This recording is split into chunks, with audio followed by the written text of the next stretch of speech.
The air hung heavy with the promise of summer rain as Vivian Dawson stared at the gold coins in Lawrence Blackwell's outstretched palm, her green eyes hardening with each passing second. The year was 1876, and Sloan, Nevada was nothing more than a dusty settlement caught between the fading glory of the silver boom and the harsh reality of frontier life. "I said no, Mr. Blackwell," Vivian declared, pushing his hand away with a firmness that surprised even herself.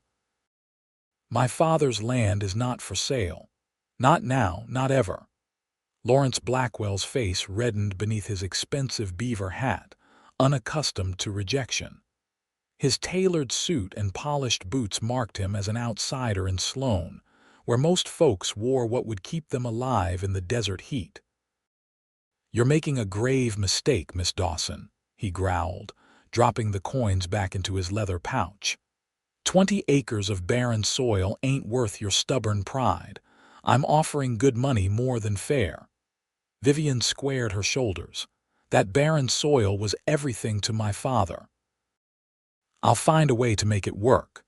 Neither of them noticed the tall figure leaning against the post office wall, watching the exchange with interest. Garrett Keller had only been in Sloan for 3 days, but he'd already learned enough about Lawrence Blackwell to dislike the man on principle. The railroad investor had been buying up land all along the proposed Southern Pacific route, often through means that Garrett found questionable at best.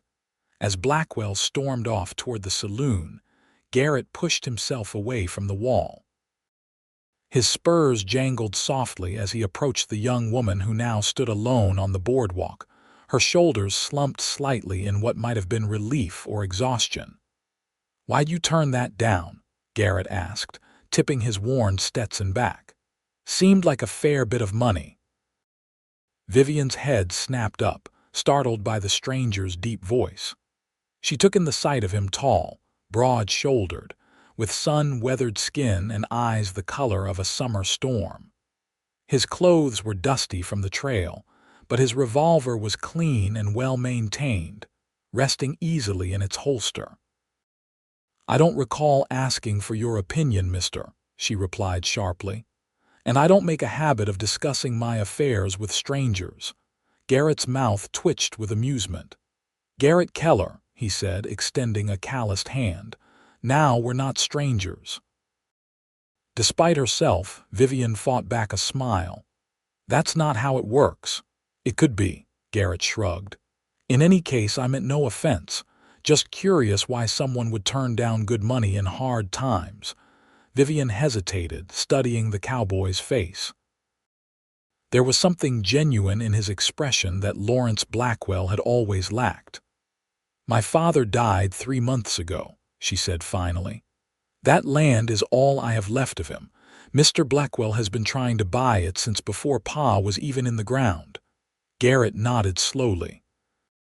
"I understand holding on to something that means that much." "Do you?" Vivian challenged. "Everyone else thinks I'm being foolish. 20 acres of scrubland with a dried-up well doesn't amount to much." "Maybe not to them," Garrett said, "but value isn't always in what others can see." He glanced in the direction Blackwell had departed. "Though I do wonder why a man like that wants it so badly." Thunder rolled in the distance, and Vivian looked up at the darkening sky. "I should get back. I've got animals to tend to before this storm hits." "Your place far?" Garrett asked, noting she had no horse tied nearby. 3 miles west of town," she replied. "I walked in this morning when the sky was clear." Garrett glanced at the gathering clouds. "That's a long walk in a downpour. I could offer you a ride if you'd like." Vivian hesitated, weighing her options. A proper lady wouldn't accept a ride from a man she'd just met, but the first heavy raindrops were already beginning to fall, and practicality had always meant more to her than propriety. "I'd be obliged," she said finally. "Though I should warn you, the road to my place isn't much of a road at all." Garrett smiled, a genuine expression that transformed his weathered face. "My horse has seen worse, I expect." He led her to where his dappled gray gelding was hitched outside the general store. With practiced ease, he mounted and then reached down to help Vivian up behind him. She settled awkwardly on the horse's rump, unsure where to place her hands. "You might want to hold on," Garrett advised as the rain began to fall in earnest. "Granite here has a smooth gait, but it's still a ways to your place." Reluctantly, Vivian placed her hands lightly on Garrett's sides. As the horse moved forward, however, she found herself gripping more firmly, feeling the solid warmth of the cowboy through his damp shirt. They rode in silence for a while, the only sounds the steady rhythm of the horse's hooves and the drumming of rain on their hats. Vivian directed him with occasional quiet words left at the fork, or "keep to the high ground here," and Garrett followed her instructions without question. As they crested a small rise, Vivian's property came into view. A modest cabin stood weathered but sturdy, smoke curling from its stone chimney. A small barn leaned slightly to one side, and a chicken coop huddled near a vegetable garden that looked recently tended. It wasn't much, but Garrett could see that every inch of it was cared for with devotion. "This is it," Vivian said unnecessarily as they approached. "Not much to look at, I know." "Looks like home to me," Garrett replied honestly. He helped her down from the horse, his hands lingering perhaps a moment longer than necessary on her waist. The rain was coming down in sheets now, and Vivian gestured toward the cabin. "You'd best come in until it lets up. Can't send you back in this downpour after you've been kind enough to bring me home." Inside, the cabin was simple but clean. A stone fireplace dominated one wall, a small table and 2 chairs stood by the single window, and a curtained alcove likely hid a bed. Photographs in simple frames adorned the mantel, a stern-looking man with Vivian's same determined chin, a smiling woman who must have been her mother, and a younger Vivian standing proudly beside a newly built chicken coop. "It's not much," she said, noticing his gaze, "but it's mine." She moved to the fireplace, stoking the banked coals. "Take off your coat, it'll dry faster by the fire." Garrett obeyed, hanging his duster and hat on a peg near the door. He remained standing, awkwardly aware that he was an uninvited guest in a single woman's home. "Sit," Vivian instructed, gesturing to one of the chairs as she put a kettle on the hook over the fire. "No sense standing there dripping on my floor." A scratching at the door preceded the entrance of a bedraggled border collie, who shook himself vigorously before noticing the stranger. The dog eyed Garrett suspiciously. "That's Rex," Vivian said. "He's usually out with the sheep, but he has the sense to come in when it rains." "Smart dog," Garrett commented, extending his hand palm down for Rex to sniff. After a moment's consideration, the collie apparently decided Garrett was acceptable and flopped down by the fire. "You have sheep?" Garrett asked, accepting the tin mug of hot coffee Vivian handed him. 7 ewes and a ram," she replied, sitting across from him. "Not much of a flock, but Pa was building it up before he got sick." "And you're managing alone?" Garrett couldn't keep the surprise from his voice. Vivian's chin lifted slightly. "I am. The sheep, 15 chickens, a milk cow, and my garden. It's enough to keep me fed with a little left over to sell in town." Garrett nodded slowly. "That's impressive." "It's necessary," she corrected, "though it won't be enough when the property taxes come due next month." Understanding dawned on Garrett's face. That's why Blackwell's offer was tempting. "Yes," Vivian admitted, "but I'd rather lose this place to the county than sell it to that man. He already owns half the businesses in town, and he treats everyone who works for him like they're less than human." "I've only been in Sloan a few days, but I've heard stories," Garrett said. "Seems he's not just interested in land for the railroad coming through." Vivian's eyes narrowed.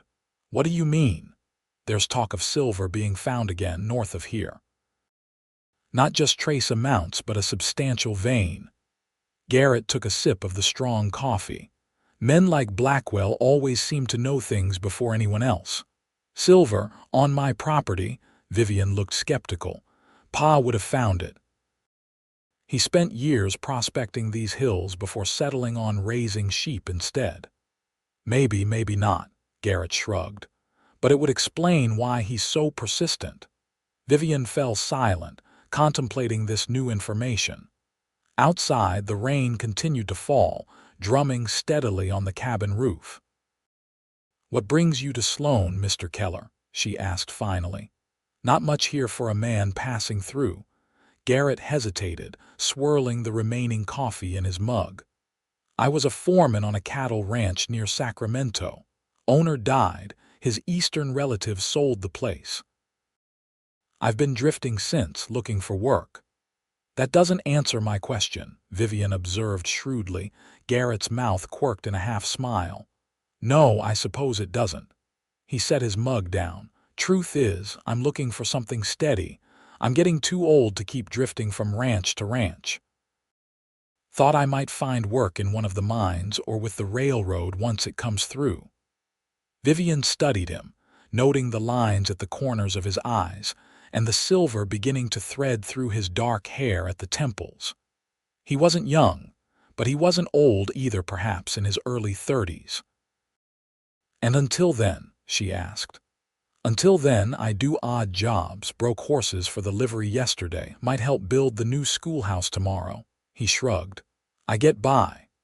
The rain began to ease, changing from a downpour to a gentle patter. Garrett stood, reaching for his hat and coat. "I should head back while there's still daylight." Vivian walked him to the door. "Thank you for the ride, Mr. Keller." "Garrett," he corrected. "And it was my pleasure, Miss Dawson." "Vivian," she replied, surprising herself.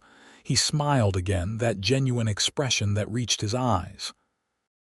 "Vivian, then." He settled his hat on his head. "Good luck with your land. I hope you find a way to keep it." As he mounted Granite, Vivian was struck by an impulsive thought. "Mr. Garrett," she called, "I could use some help repairing my barn roof, if you're looking for odd jobs, that is." Garrett looked back at her, rain dripping from the brim of his hat. "I'll be by tomorrow afternoon," he said. "If that suits." Vivian nodded, already wondering if she'd made a mistake. But as she watched him ride away, Rex sitting attentively by her side, she couldn't bring herself to regret the invitation. The following day dawned clear and bright, the desert air already hot by mid-morning. Vivian rose before dawn, as was her habit, to tend to her animals and garden before the worst of the heat set in. By noon, she had finished her most pressing chores and found herself glancing frequently down the road that led to town. It was foolish, she told herself, to be watching for a man she barely knew. More foolish still to have invited him to her home. Yet there was something about Garrett Keller that inspired trust, despite her usual wariness of strangers. Shortly after midday, she spotted a familiar dappled gray horse approaching. Garrett rode easily in the saddle, his hat pulled low against the sun. Behind him, tied to his saddle, was a bundle of what appeared to be wooden shingles. "Afternoon," he called as he approached the cabin. "Thought I'd bring some materials for that roof." "You didn't have to do that," Vivian said, coming to meet him as he dismounted. "I have some supplies in the barn." Garrett shrugged. "The mercantile had these left over from another job, got them cheap." He untied the bundle. "Besides, from what I could see yesterday, your roof needs more than a patch or two." Vivian bristled slightly. "I've been managing just fine." "Never said you weren't," Garrett replied evenly. "But 4 hands make quicker work than 2, and that roof won't fix itself before the next rain." She couldn't argue with his logic. With a nod, she led him to the barn, a structure that had clearly seen better days. The roof sagged ominously on the western side, and several shingles were visibly missing or damaged. "My father built this place himself when I was just a girl," Vivian said, a touch of defensiveness in her voice. "It's held up through 20 Nevada winters." "He did good work," Garrett agreed, examining the solid beams that formed the frame. "Just needs some maintenance is all." They worked together through the afternoon, removing damaged shingles and replacing them with the new ones Garrett had brought. Vivian proved to be as capable on a roof as she was with her animals, moving with confidence despite the height and the steep pitch. "You've done this before," Garrett observed as she expertly nailed a shingle into place. "Many times," she replied.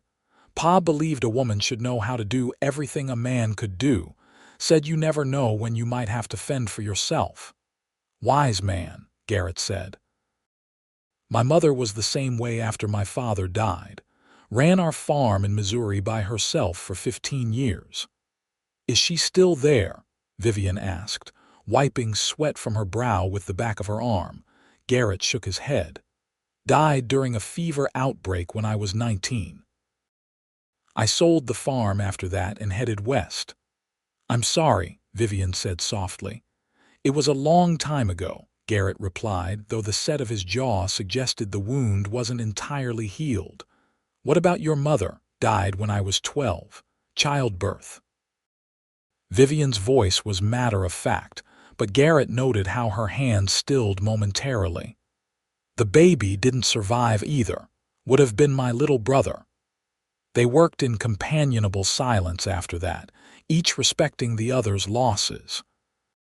By late afternoon, the roof was repaired, and they descended the makeshift ladder to survey their work. "Should hold now," Garrett said with satisfaction. "Those new shingles will weather in with the old ones in no time." Vivian nodded, studying the roof. "Thank you. It would have taken me twice as long alone." "Happy to help," Garrett said. He glanced toward the western pasture where her small flock of sheep grazed. "Your fence could use some work too if you're interested. Are you looking for a job, Mr. Keller, or just finding excuses to come back?"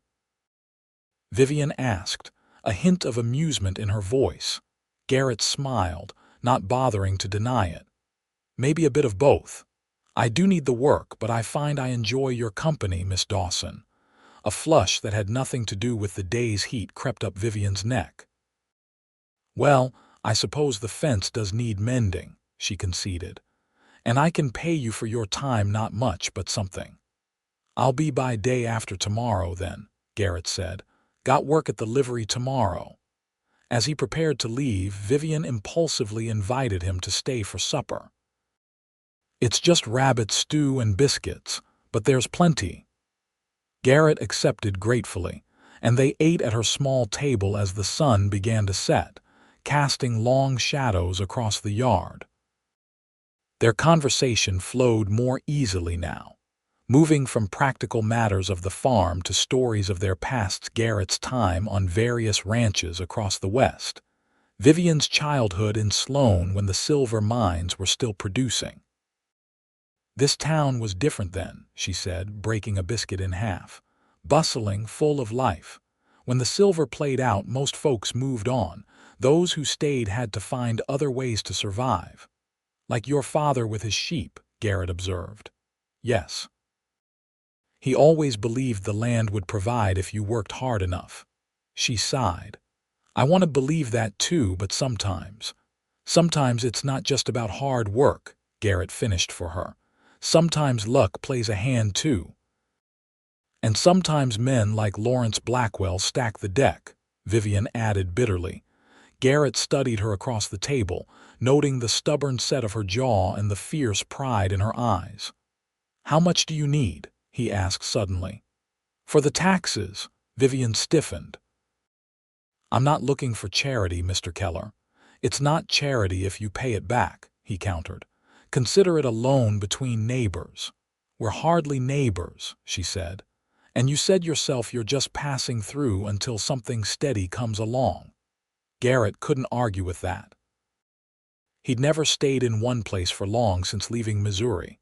Yet something about Sloan, or perhaps something about Vivian Dawson, made him wonder if it might be time to put down roots again. "Well, the offer stands," he said finally. "In the meantime, I'll help with that fence. Might give you time to increase your flock or plant more in that garden of yours." Vivian nodded, accepting this compromise. As Garrett rode away into the gathering dusk, she stood in the doorway of her cabin, watching until horse and rider disappeared over the rise. Rex whined softly at her feet, looking up at her with knowing eyes. "Don't look at me like that," she told the dog. "He's just being neighborly." But even as she said the words, she knew they weren't entirely true. There was something growing between them, a seedling of connection that both excited and frightened her. True to his word, Garrett returned 2 days later to work on the fence. Over the next few weeks, a pattern emerged.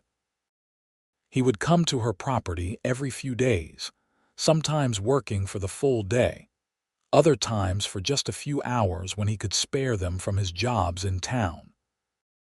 Vivian insisted on paying him, though it was far less than his labor was worth, and he accepted the small sums without argument, understanding her pride.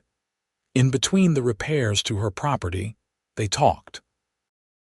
Garrett learned about Vivian's dreams for her small farm, how she hoped to expand her flock, perhaps add a few goats, make enough cheese and wool to sell regularly in town. Vivian discovered Garrett's past as a skilled horse trainer, how he had a way with even the most difficult animals, and his quiet ambition to someday have a place of his own again. "Why don't you?" she asked one evening as they sat on her porch, watching the sunset paint the desert in shades of gold and crimson. "Buy land, I mean. Start your own ranch." Garrett considered the question, rolling a cigarette between his fingers though he didn't light it. "Never seemed to stay in one place long enough," he admitted. "Always something pulling me onward. New territory, new work, new people." "And now?" Vivian asked, her voice softer. Garrett looked at her then, his expression unreadable in the fading light. "Now I'm beginning to think there might be reasons to stay put." The moment stretched between them, taut with unspoken possibilities. Then Rex barked sharply, breaking the spell as he alerted them to an approaching rider. Both stood, instantly wary. Visitors were rare, especially at this hour. Garrett's hand moved instinctively to his holster as the rider came into view. "It's Blackwell," Vivian said, recognizing the man's distinctive silhouette even in the dim light. Lawrence Blackwell rode a sleek black horse that looked out of place in the rugged terrain. He reined in before the porch, his gaze moving from Vivian to Garrett with barely concealed disdain. "Evening, Miss Dawson," he said, not bothering to dismount. "I see you've found yourself some assistance." "Mr. Blackwell," Vivian acknowledged coolly, "what brings you out this way?" "I've come to make you another offer," he said. "A final one. $200 for your property, cash in hand. That's twice what I offered before and far more than this worthless plot deserves." Garrett remained silent, sensing this was Vivian's battle to fight, though he stepped slightly closer to her in a gesture of support. "My answer hasn't changed," Vivian said firmly. "The land is not for sale." Blackwell's face hardened. "Perhaps you don't understand your situation, Miss Dawson. The county tax collector is a personal friend. I know exactly how much you owe, and I know you don't have it." "That's between me and the county," Vivian replied, though Garrett noted the slight tremor in her voice. "Is it?" Blackwell smiled unpleasantly. "I wonder what would happen if someone were to mention to Sheriff Hayes that you've been harboring a known criminal." Garrett stiffened beside her. "What are you talking about, Blackwell?" The businessman's smile widened as he turned his attention to Garrett. "I make it my business to know who comes through Sloan, Mr. Keller. Or should I say, Mr. Garrett Quickdraw Keller, formerly wanted in Colorado for the murder of James Wilkins in '73. Vivian turned to Garrett, shock evident on her face. "Is that true?" Garrett's jaw tightened. "It was self-defense. Wilkins drew first. The charges were dropped. Were they? Blackwell raised an eyebrow. I have a telegram that suggests otherwise. Would be a shame if Sheriff Hayes were to see it. You're bluffing, Garrett said, but doubt had crept into his voice. Am I? Blackwell reached into his jacket and withdrew a folded paper. Take a look for yourself. Garrett stepped forward and snatched the telegram, scanning it quickly in the fading light.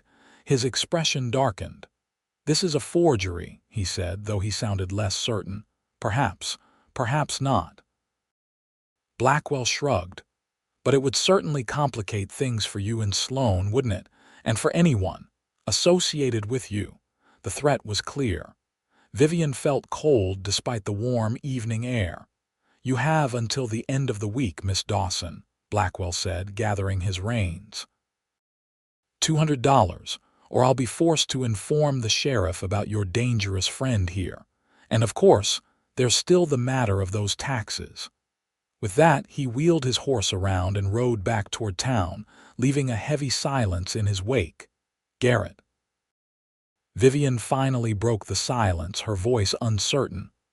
What was he talking about? Garrett crumpled the telegram in his fist.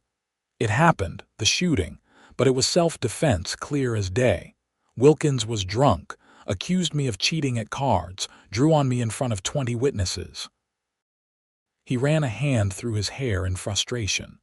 The charges were dropped. I made sure of it before I left Colorado. Then why would Blackwell say otherwise? Because men like him know that mud sticks, even when it's lies. Garrett turned to face her fully. Vivian, I swear to you, I'm not a wanted man. But Blackwell has influence, and a false accusation could cause trouble for both of us. Vivian studied his face in the deepening twilight, searching for the truth. She had come to trust this man over the past weeks, to see in him a decency that was rare. Yet doubt now clouded her judgment. I think you should go, she said finally. I need to think. Garrett looked as though he wanted to argue, but instead he nodded once, respect for her wishes overriding his desire to stay and explain. Without another word, he mounted Granite and rode slowly away, the weight of Blackwell's accusations heavy on his shoulders. Vivian watched him go, Rex whining softly beside her. When horse and rider had disappeared from view, she sank onto the porch step, burying her face in her hands. What am I supposed to do now, Pa? She whispered to the night air. No answer came but the soft chirping of crickets and the distant howl of a coyote. The next morning, Vivian rode into town with determination in her heart. She had spent a restless night weighing her options, and by dawn, she had made her decision. If Blackwell was threatening Garrett based on false accusations, there must be a way to prove it. Her first stop was the telegraph office, where she sent a message to the sheriff's office in Denver, Colorado, inquiring about any outstanding warrants for Garrett Keller in connection with the death of James Wilkins. It cost her nearly a day's earnings, but she considered it money well spent if it could clear Garrett's name. Next, she headed to the bank, where she withdrew the small savings she had managed to set aside, nowhere near enough for the taxes, but perhaps enough to buy her time.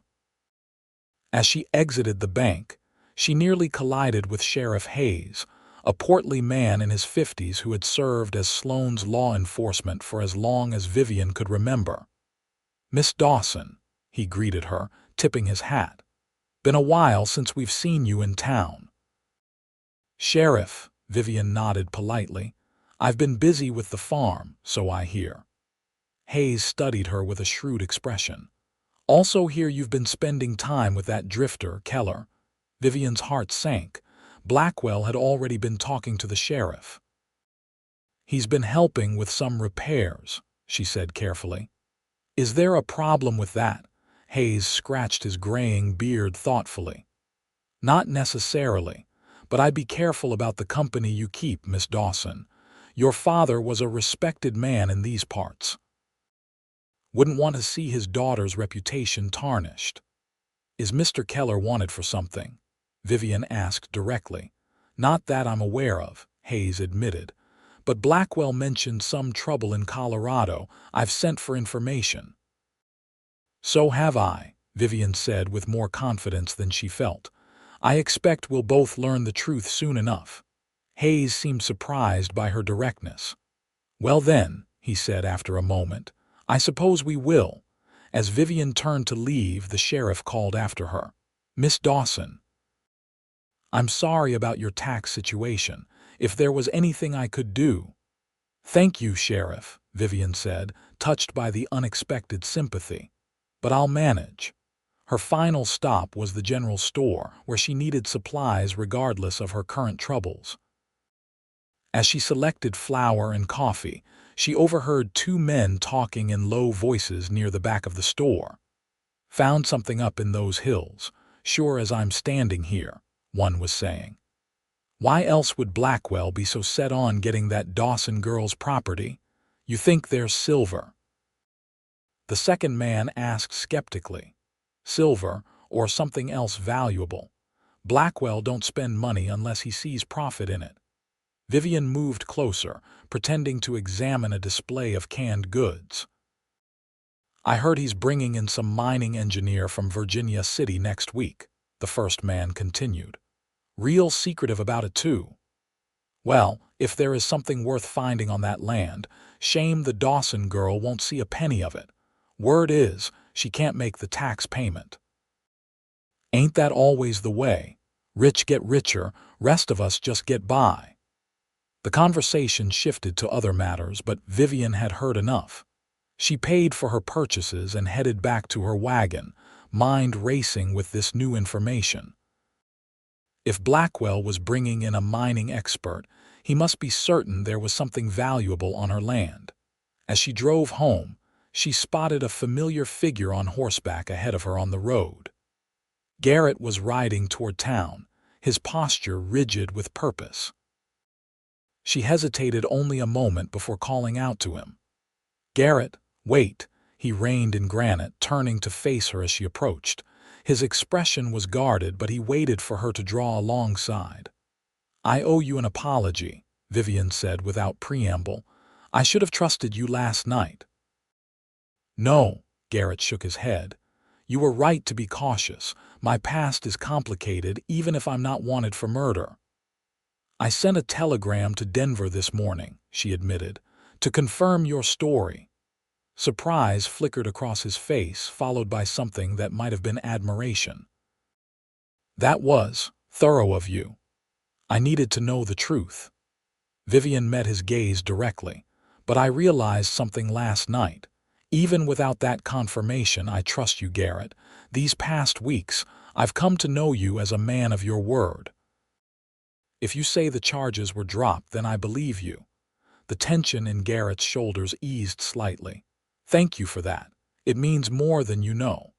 He glanced toward town. I was heading in to send a telegram myself to an old friend in Colorado who can vouch for me. There's something else, Vivian said, lowering her voice though they were alone on the road. I overheard something in town. Blackwell is bringing in a mining expert next week. People are saying he thinks there's silver on my land. Garrett's eyes narrowed.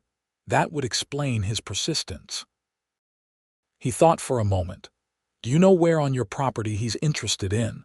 No, but I have a suspicion. Vivian glanced at the sun's position. If you come back with me now, I can show you. Without hesitation, Garrett turned Granite around, lead the way.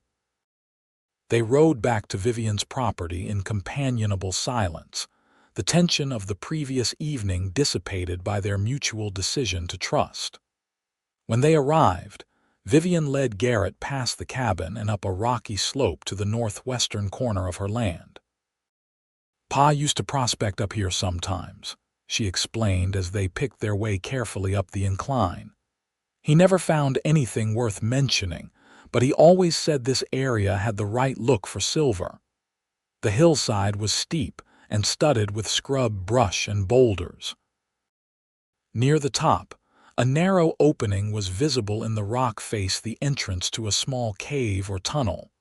Did your father dig that? Garrett asked, dismounting to examine the opening. No, it was already here when he bought the land. An old prospector worked it for a while in the 50s, but supposedly played out years ago. Vivian slid down from her wagon seat. Pa explored it a bit, but never found anything worth the effort of proper mining. Garrett peered into the darkness of the opening. Got a lantern in that wagon of yours? They explored the tunnel together, the lantern casting eerie shadows on the rough-hewn walls. The passage extended about 30 feet into the hillside before ending abruptly. Doesn't look like much, Garrett observed, holding the lantern high to examine the rock face at the end. But I'm no mining expert. Vivian ran her hand along the wall, feeling the cool, damp stone. Pa always said silver could hide in plain sight if you didn't know what to look for. Garrett moved closer, studying the rock where her hand rested. What's that? He pointed to a faint grayish streak in the stone. Vivian leaned in, her shoulder brushing against his chest as they both examined the discoloration. I don't know, she admitted. Could be nothing.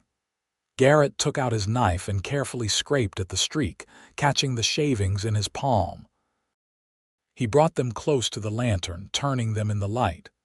I've worked around enough mines to recognize silver ore, he said slowly. And this looks promising. Not rich, but definitely silver. Vivian's heart beat faster. You think this is what Blackwell is after, possibly? Garrett pocketed the shavings. Or he might know something we don't. Either way, it changes things. They emerged from the tunnel into the bright afternoon sunlight, blinking as their eyes adjusted. If there is silver here, Vivian said, I don't have the means to mine it myself. No, Garrett agreed. But it gives you leverage with Blackwell. He's counting on taking your land for taxes. If he knows you're aware of the silver, he might be willing to negotiate a fair price instead enough to pay your taxes and give you a fresh start. Vivian shook her head firmly. I don't want to sell to him, not at any price. This land was my father's dream. What about a partnership then? Garrett suggested. You retain ownership, Blackwell provides the capital and expertise for mining. You take a percentage of the profits. Vivian considered this. He'd never agree to fair terms. He might if he thought the alternative was losing the silver entirely. A smile tugged at the corner of Garrett's mouth, especially if another investor suddenly appeared. What other investor? Vivian asked, confused. A fictional one, Garrett explained. We let Blackwell believe you have another offer, someone who knows about the silver and is willing to back you in a legal fight over the property. Understanding dawned on Vivian's face. Bluff him. Exactly. Garrett's smile widened. Men like Blackwell understand one thing above all else, competition. If he thinks someone else might get what he wants, he'll be more reasonable. For the first time since Blackwell's visit the night before, Vivian felt a spark of hope. It might work, she admitted. But we'd need to be convincing. Leave that to me, Garrett said. I've played a few hands of poker in my time. I know how to make a bluff believable.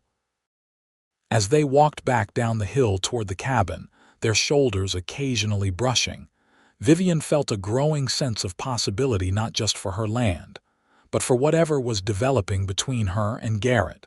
Thank you, she said quietly, for believing in me in this place. Garrett stopped, turning to face her fully. Vivian, he said, his voice low and earnest, it's not just the land I believe in. The moment stretched between them, charged with unspoken feelings. Then Vivian did something she would never have imagined doing just a few weeks earlier. She stepped forward and gently pressed her lips to his. The kiss was brief, but unmistakable in its meaning. When she pulled back, Garrett's eyes were wide with surprise and something deeper, something that made her heart race. I'm sorry, she began, suddenly uncertain.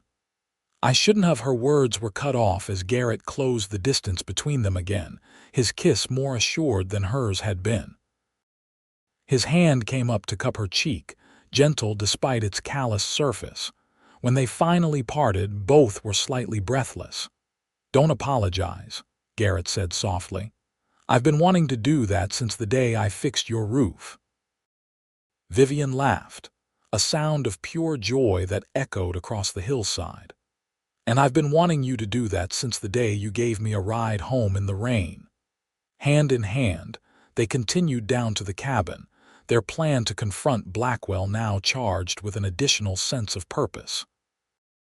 This was no longer just about saving Vivian's land, it was about creating a future, perhaps one they might share. Over the next 3 days, they prepared their strategy carefully.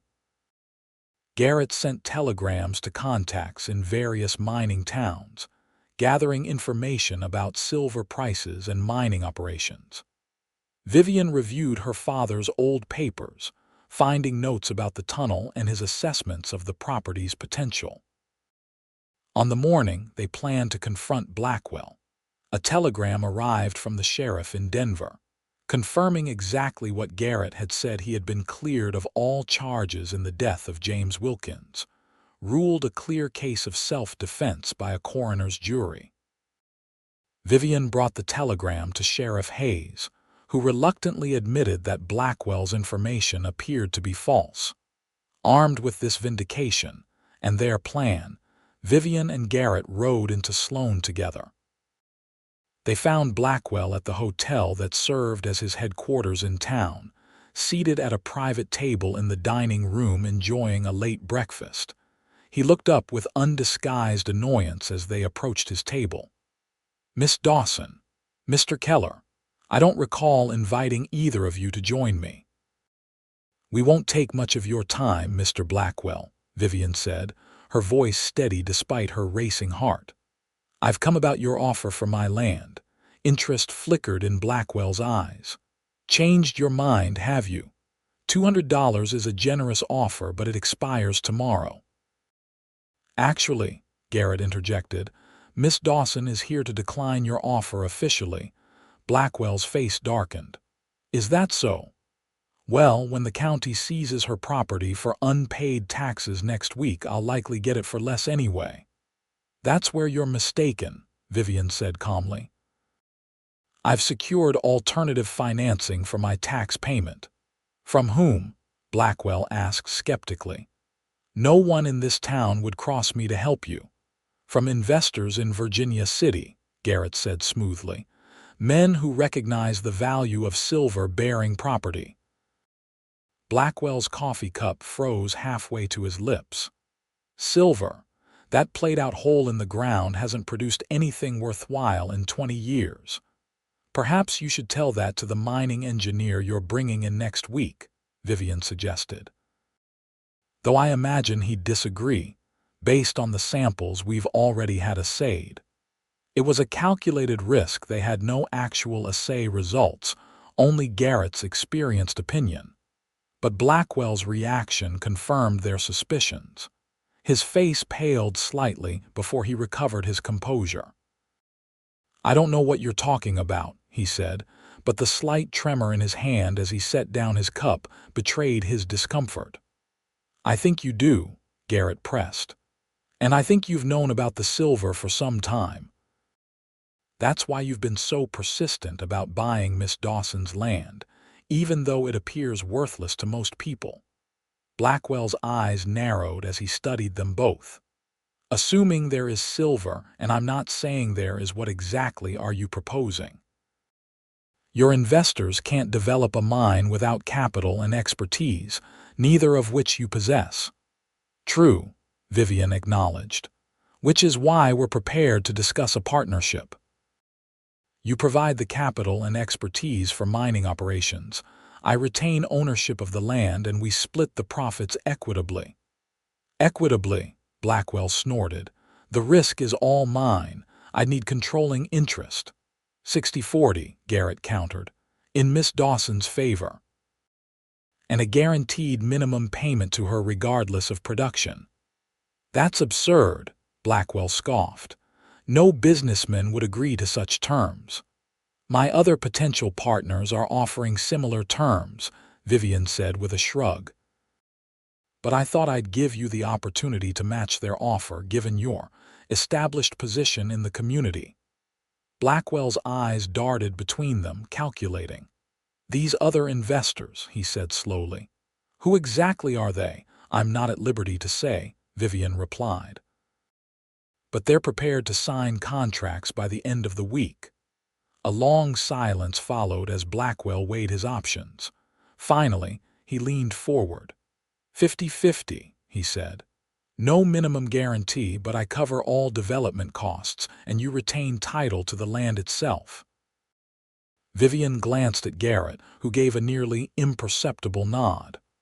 I'll need that in writing, she said, and an advance payment sufficient to cover my tax bill.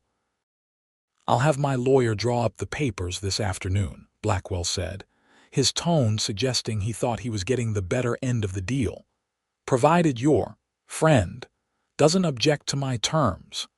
Mr. Keller is my advisor in this matter, Vivian said firmly, and potentially my partner in other endeavors. Blackwell's gaze moved between them, noting their proximity and the protective way Garrett positioned himself beside Vivian. I see, he said dryly. Well, I suppose congratulations may be in order. The paperwork, Mr. Blackwell, Garrett reminded him. By this afternoon, and the advance payment. Yes, Blackwell waved a hand dismissively. Now, if you'll excuse me, I have other business to attend to.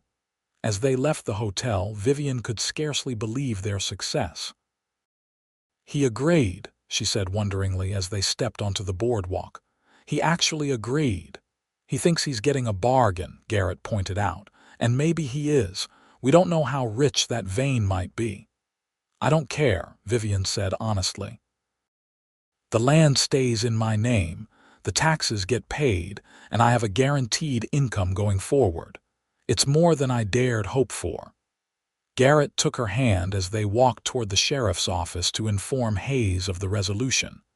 You realize Blackwell won't be pleasant to work with, he warned. Men like him don't like feeling outmaneuvered. I can handle Blackwell, Vivian said confidently. As long as I have the right partner by my side. Garrett stopped walking, turning to face her.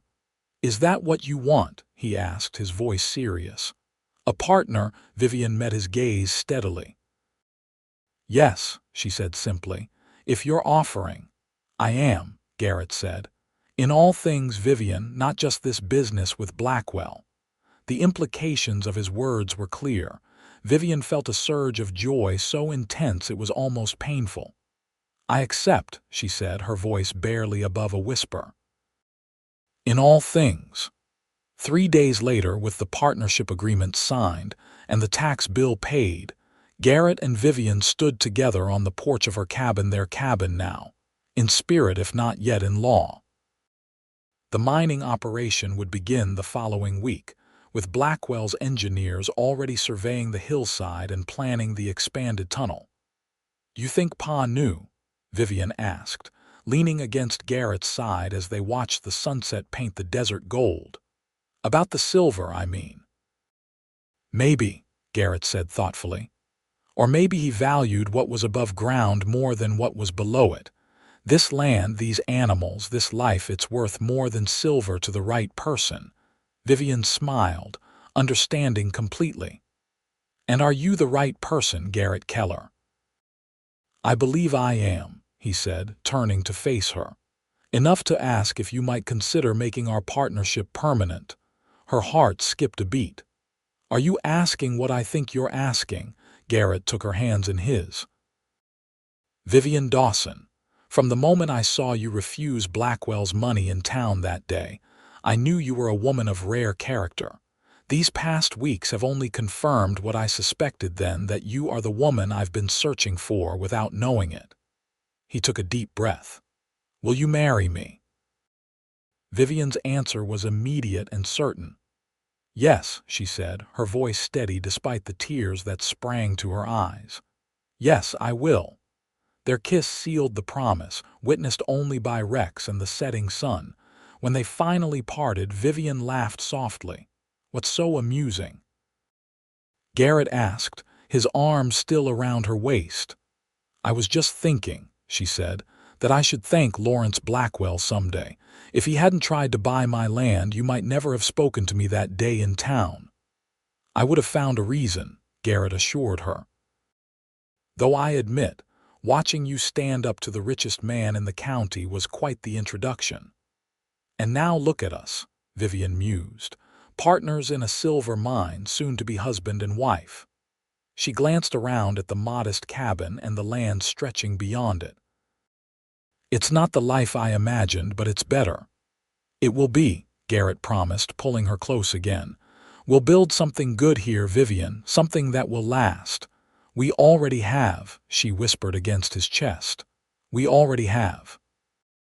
2 years later, Vivian stood on the porch of their expanded home, watching as Garrett taught their infant son, Thomas, to pet Rex's graying muzzle. The silver mine had indeed proven profitable, though not as spectacular as Blackwell had hoped. Still, it provided a steady income that allowed them to improve the farm, increase the sheep flock, and build a life together that exceeded both their dreams. Blackwell had eventually sold his share of the mining operation to a company from San Francisco, unable to bear working with the couple who had outmaneuvered him.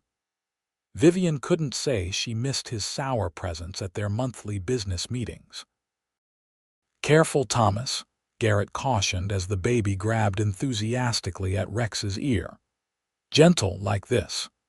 He demonstrated a soft stroke that the dog endured with patient dignity. Vivian smiled at the scene, her heart full.